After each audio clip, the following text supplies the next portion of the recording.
Hi, I'm Steve Hart. I'm from Simon Fraser University and Protect International Risk and Safety Services.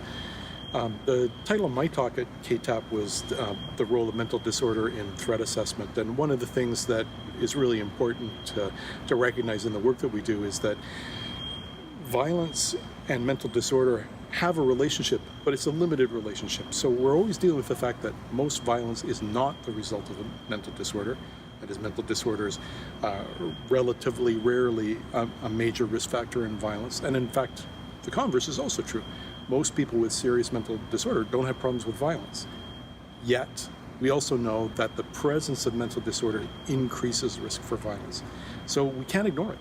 We have to try to figure out when mental disorder may be present as a risk factor, in which cases it appears not only to be present but relevant, and then how that affects our overall understanding of the nature of the violence risk posed by somebody, as well as how to manage those risks.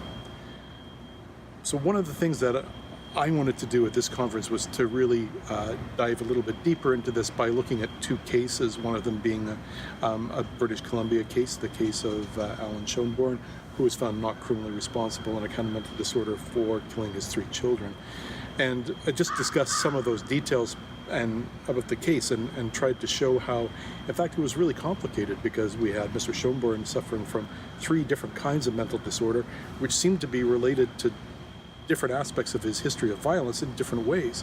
And this very much has complicated the decision-making about whether or not he should be released from the Forensic Psychiatric Hospital in Port Coquitlam in BC, and then if so, under what conditions, and whether he should be granted leaves or given transfers.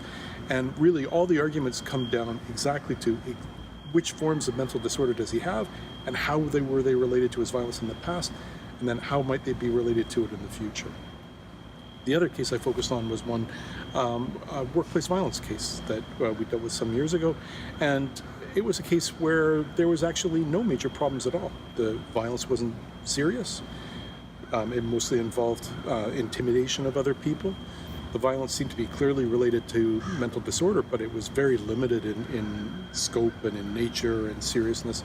And there was a nice clear link between one form of mental disorder and the violence. It did turn out to be a very important issue because legally, when workplace violence is due to mental disorder, then the employer has a duty to try to accommodate that mental disorder, to take reasonable steps. And part of the evaluation then had to focus on what can we actually do to manage this risk.